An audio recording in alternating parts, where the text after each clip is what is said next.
Christ, I muttered to myself as the first flakes of snow started to fall. They gathered in fuzzy clumps over the windshield before my wipers cleared them away. I've been waiting for 20 minutes now in my sister's driveway. Had I chosen to wait inside with her, I'd been dead by now thanks to her 2 gray cats. Cute little devils, but marred to my sinuses. Puffy eyes and a clogged up throat, that's just what I needed. Every Christmas, our family made the annual trip to my grandparents' cabin tucked away in the woods of Hope, Alaska, and hoped to beat the heavy snowfall that was forecasted. Since my sister's license was suspended from a DUI, here I was, a hostage to time, with my finger tapping anxiously on the steering wheel. When my mother had asked me to be the one to grab my sister, I had honestly dreaded it from the very start. It wasn't that we hated one another. We were just not as close anymore. After decades of constant arguments and bitter disagreements, we became distant, and our relationship fizzled. Yes, we were siblings, but it felt more accurate to call us the residue of what siblings once were. Finally, like the gates of Valhalla, her front door opened, and out she came. Her hair was forest green. The last time I had seen her, it had been white. The time before that, it was violet. "Got everything?" I asked, as she clambered her way into the passenger seat. She responded as she adjusted her glasses and stuffed a few bags in the back seat. And just like that, we were off. Hope was a 30-minute drive, and it did not take long for the awkward silence to inflate between us. It did not help that the radio did not work in my car, and that the broken port made your music sound like it was having a seizure. By the time we reached the turnoff for Hope Highway, the road was turning into a thick white sheet. Thankfully, on Christmas Eve night, the long stretch to Hope's small community was quick and vacant. The cabin was tucked away in a fortress of trees 5 miles off the main road. As I made the turn, my sister cracked the window, pulled open a blunt, and lit it with her lighter. "Want a hit?" she asked. Snow crunched beneath us. "Not while I'm driving." "It's a straight path. We're practically there already." She took a drag and blew it out the window. "I want to just focus on this, all right?" She huffed and pushed up her glasses.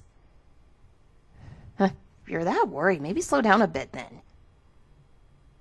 There was the jab. A piece of bait to lure me into another fight, but I was not going to bite. Not this time. She could live with us getting there faster.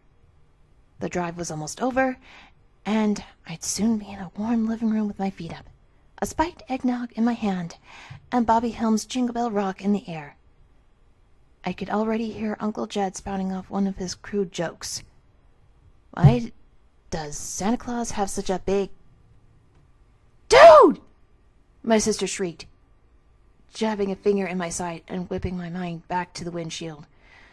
The car had just finished winding around the thick trail. The large body of a reindeer stood in our path, eyes wide open and blank. It did not move as the high beams found it. Snapped into a panic, I twisted the wheels in a desperate swerve. The car veered greasily to the side into a spray of slosh. The reindeer, almost known as a caribou, remained still, even as the bumper soared inches from its nose. We came to a crunching halt off the main path. "Jesus!" I sighed, blessed with relief. "Did we hit it?" "No," my sister said, leaning out the window to check, while exhaling another plume of smoke. I wound the steering wheel back around and pressed on the gas. The wheels shrilled in place, kicking up globs of sleet, but not moving an inch. "Perfect," I moaned, and unfolded myself from the seat to check it out. The 2 front tires were caked in black slush and practically swallowed in a mound of snow. I kicked at it, trying to clear off the icy debris from the treads and beneath the wheel well. When that tired me out, I resorted to scraping it off with my fingers. "Screw off, Prancer!" I heard my sister call towards the dark silhouette of the reindeer, its antlers like gnarled fingers reaching up for the treetops. Then she made a sort of startled yip, followed by a "What the fuck?" I looked up from the scrim of the snow. The reindeer was now standing tall on both of its hind legs. It looked strange, like a silly caricature you'd see in a kid's book, but Out there in the silence of the woods, it was a creepy image. The way its vague shape stood on its just 2 legs, held an almost human-like balance. For whatever reason, I realized that it did not have a tail. Its muscular neck craned to the side. It let out a scream, a miserable squeal of metal grinding against metal. My legs were ice sculptures, summoning me to the spot as the shriek quieted to a succession of wet grunts. The reindeer dropped down to its original posture and stomped heavily. Puffs of white vapor and strings of snot vented from its nostrils. I was no hunter, but it did not take a lot to tell when a pissed-off animal was about to charge. I leaped for the driver's seat, pulled the door open, and slammed it shut, just as the muffled thud of hooves reached me. Antlers scraped the door as its large body practically flew over the patch I had just been standing in. Fast. Very fast. My sister screamed as the large bulk of its frame wound back around and charged again, this time shattering the headlights and submerging us in darkness. "Just go already!" my sister hollered in my ear. "I'm trying, goddammit!" I hissed. The wheels continued to spin helplessly. We were trapped. The creature charged again, this time nailing the window.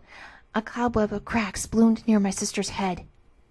I searched for anything, literally anything I could use as a weapon. I was never really a gun enthusiast, but at that moment, I'd have shaved my head and joined the secular monks if it meant having a Glock in my hand right then and there. After rattling the car once more, the reindeer finally appeared to lose interest and disappeared amidst the cluster of trees. Granted some time to breathe and think, we phoned our dad and told him about the situation. He was going to come down in his pickup and get us unstuck and out of this mess. I looked over at my sister, who was taking long and steady breaths between her fingers. "Are you all right?" "What do you think?" she grumbled. "I told you to slow down." Another jab, and this time I was not going to have it. "You want to be useful?" I yelled. "Get out there and push!" "No?" "Then shut the hell up! I don't need it right now!" She said nothing else, and neither did I, returning once again to the pocket of silence that our relationships had come to.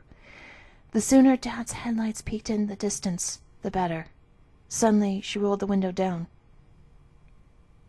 "What are you doing?" I asked. "Shh!" She pursed her lips. "Just listen!" Humoring her, I waited, and sure enough, the sound reached me too. The quiet voice of a little girl, coming from outside. "Somebody," I whimpered. "I'm lost. Please help me. I'm lost." My sister unlocked the door and motioned to open it. I grabbed her wrist. "What are you doing?" she snapped. "There's someone out there." "Just wait a second. It's weird, isn't it?" The voice continued to whine, choking between sobs and pleading for someone, anyone, to help her. I did not like the way it sounded. The same lasting drawl between words, the same weeping sounds, like someone was hitting repeat on a speaker.